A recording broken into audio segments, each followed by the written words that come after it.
Students, आज दिनांक 10 जून 2021, class 7th, subject हमारा इतिहास और नागरिक जीवन।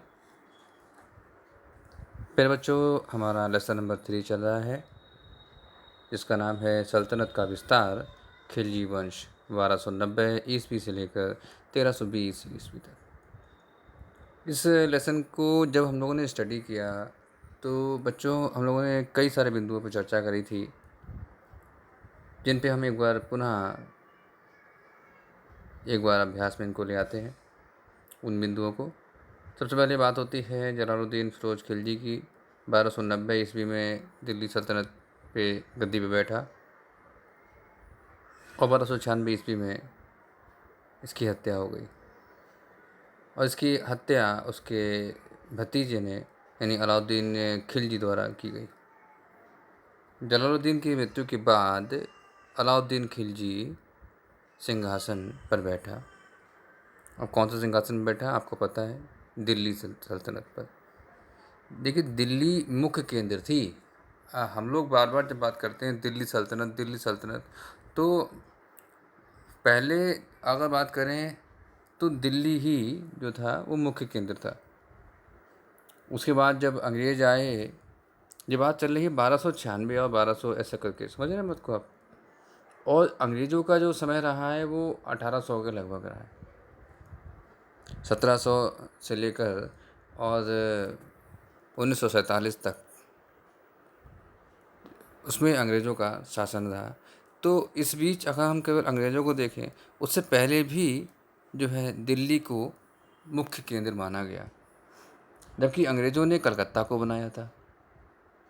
जो ईस्ट इंडिया कंपनी थी उसने कलकत्ता को अपनी राजधानी बनाया था। और बाद में जो एक अंग्रेज़ शासक थे, उनका नाम प्रथम करके है, वो सॉरी फिफ्थ थे, विलियम ऐसे कुछ थे, चार्ल्स फिफ्थ। तो उन्होंने क्या करा था, उनको वापस आके चेंज कर दिया था। उन्होंने बस पुनः अपना जो है दिल्ली को सल्तनत बना दिया था। उसके बाद से आप देख रहे हैं दिल्ली लगातार जो है राजधानी रही है। लेकिन जब हम बात करते हैं सल्तनत काल खिलजी की, तो खिलजी वंश में 1296 ईस्वी में जब जलालुद्दीन फिरोज खिलजी था, जब उसकी हत्या हुई तो भी दिल्ली सल्तनत थी, और उसके बाद जब अलाउद्दीन खिलजी रहा तो भी दिल्ली सल्तनत ही थी। 1296 ईस्वी में अलाउद्दीन खिलजी सल्तनत पर बैठा, और उसके बाद उसने अपनी नीतियों के अनुसार अपने नियमों को चलाना शुरू किया। उसने राज्य का विस्तार किया, और उसका जो सिपह सालार यानी सेनापति जो था मलिक काफूर, बड़ा खतरनाक और युद्ध में महारत हासिल ऐसा सेनापति था। और उसने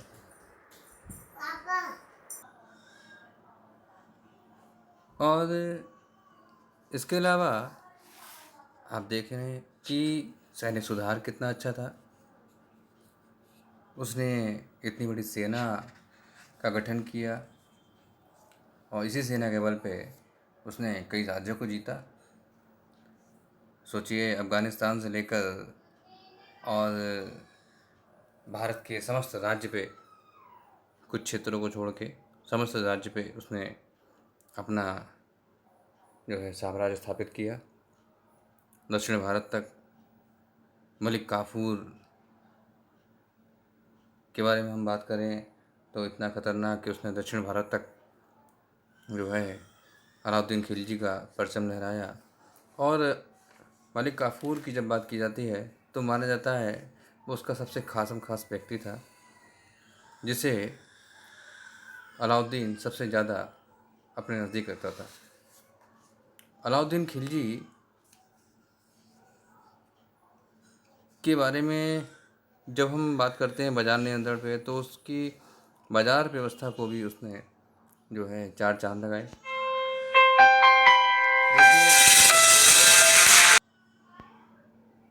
देखिए, जब बात होती है बाजार नियंत्रण की, तो अलाउद्दीन को मंगोल आक्रमणों से राज्य की सुरक्षा एवं सल्तनत विस्तार के लिए एक बड़ी सेना रखना जरूरी था और इन सैनिकों को उनकी ज़रूरतों के अनुसार वेतन देने में सारा का सारा खजाना उसका खाली हो जाता था। अब ये जो खजाना है उसे उसे उसने कम वेतन में सैनिकों का खर्च चलाने के लिए बाजार नियंत्रण लागू किया। बाजार पर कंट्रोल हो, किसका? सल्तनत के सुल्तान का। दामों को बेतहाशा ना बढ़ाया जाए जिससे उसके सैनिक वस्तुओं का उपयोग कर सकें अपनी तनख्वाह के अनुसार। और इस प्रकार के जो नियंत्रण रखने वाले जो अधीक्षक थे उनको शहना बोला गया। शहना, ये शहना जो थे वो व्यापारियों पर नियंत्रण रखते थे और सभी व्यापारी यानी दुकानदार को इन सब नियमों का पालन करना पड़ता था जो भी शहना या सल्तनत के द्वारा जारी किया था। जब बात करते हैं सार्वजनिक वितरण प्रणाली की तो इसकी शुरुआत भी सबसे पहले अलाउद्दीन खिलजी ने की थी।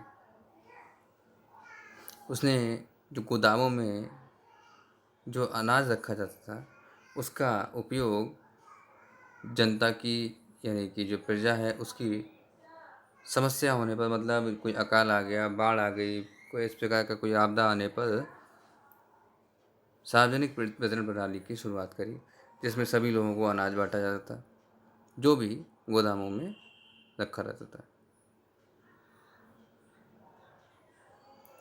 साहित्य व कला का विकास अगर देखा जाए तो ये भी अलाउद्दीन खिलजी के समय में अपने में एक अलग महत्ता रखता था। प्रसिद्ध विद्वान अमीर खुसरो का नाम बहुत सुना जाता है। वह बरनी उसके दरबार में रहते थे। अमीर खुसरो अपनी पहेलियों, दोहों और कव्वालियों के लिए प्रसिद्ध हैं। अमीर खुसरो किसके लिए? अपनी पहेलियों के लिए, दोहों के लिए और कव्वालियों के लिए प्रसिद्ध है। उनकी एक पहेली को मैं पढ़ के सुनाता हूँ और इसका उत्तर आप लोग दीजिएगा। पहेली है कि एक गुणी ने यह गुण कीना, एक गुणी ने यह गुण कीना, हरियल पिंजरे में दे दीना, देखा जादूगर का कमाल, डाला हरा निकला लाल। ऐसा क्या हो सकता है? हरा हरा था और लाल हो गया। कह रहा है कि एक गुणी ने यह गुण कीना, किसी गुणी ने यह गुण किया है कि हरियल पिंजरे में दे दीना, देखा जादूगर का कमाल, डाला हरा निकला लाल। बताइए क्या? तो वो उसका उत्तर है पान। पान इसका उत्तर है। जो पान होता है हरा से लाल हो जाता है, ठीक है, जब चबाते हैं तो ये सब पहेलियाँ किसकी थी? ये सब पहेलियाँ अमीर खुसरो की पहेलियाँ हैं। ऐसी हजारों पहेलियाँ उन्होंने बनाई। अलाउद्दीन ने दिल्ली में एक विशाल टैंक का निर्माण कराया जिसे हौज खास के नाम से जाना जाता है। उसने आजकल आप अगर आप जाओगे तो दिल्ली में जो हौज खास एक बहुत फेमस जगह है, वहाँ पे कभी जाएंगे तो नाम से ही चलता है हौज खास जाना है, तो आप वहाँ पे नाम हौज खास करके बोल सकते हैं। उसने दिल्ली में 1000 खंबा महल का भी निर्माण करवाया। कितने? 1000 खंबा महल, मतलब उसमें 1000 खंबे रहे होंगे, ऐसा कभी हम तो गए नहीं हैं, लेकिन बहरहाल 1000 खंबा महल का निर्माण जो है अलाउद्दीन खिलजी ने करवाया।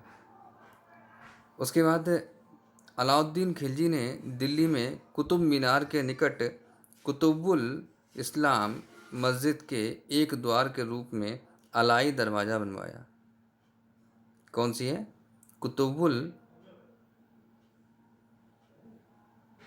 फिर से बोल रहा हूँ, अलाउद्दीन ने दिल्ली में कुतुब मीनार के निकट कुवत्तुल इस्लाम मस्जिद के एक द्वार के रूप में, जो एक दरवाज़ा है, एक द्वार के रूप में अलाई दरवाजे का निर्माण करवाया। अलाई दरवाजे का निर्माण करवाया। तो ये इसने 2-3 चीज़ें जो ऐतिहासिक चीज़ें बनाई, कुछ इमारतें ऐसी बनाई हैं, ठीक है। महत्ता थी, देखिए जब वो शासन कर रहा था तो कुछ ना कुछ तो चीज़ें बनवाएगा ही अपने शासन में। हर एक राजा बनवाता है कुछ ना कुछ, जिससे उसकी पहचान हो सके, ठीक है। तो इस प्रकार से सभी लोग कुछ ना कुछ करते रहते हैं। अब जब बात चलती है कि खिलजी वंश कितने वर्ष, तो 1290 से 1320 ईस्वी तक खिलजी वंश का शासन रहा 30 वर्षों तक। कितना? 30 वर्षों तक खिलजी वंश का शासन रहा।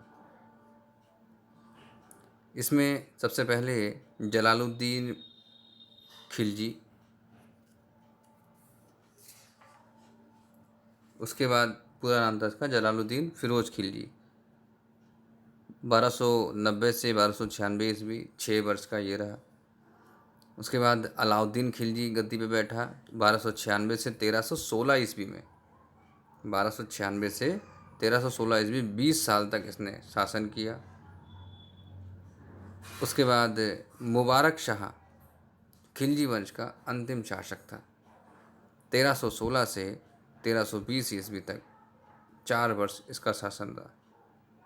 तो इस प्रकार से 6 वर्ष अलाउद्दीन के, 6 वर्ष जलालुद्दीन के, 20 वर्ष अलाउद्दीन के और मुबारक शाह के 4 वर्ष, कुल मिला के 30 वर्षों का कार्यकाल खिलजी वंश का रहा।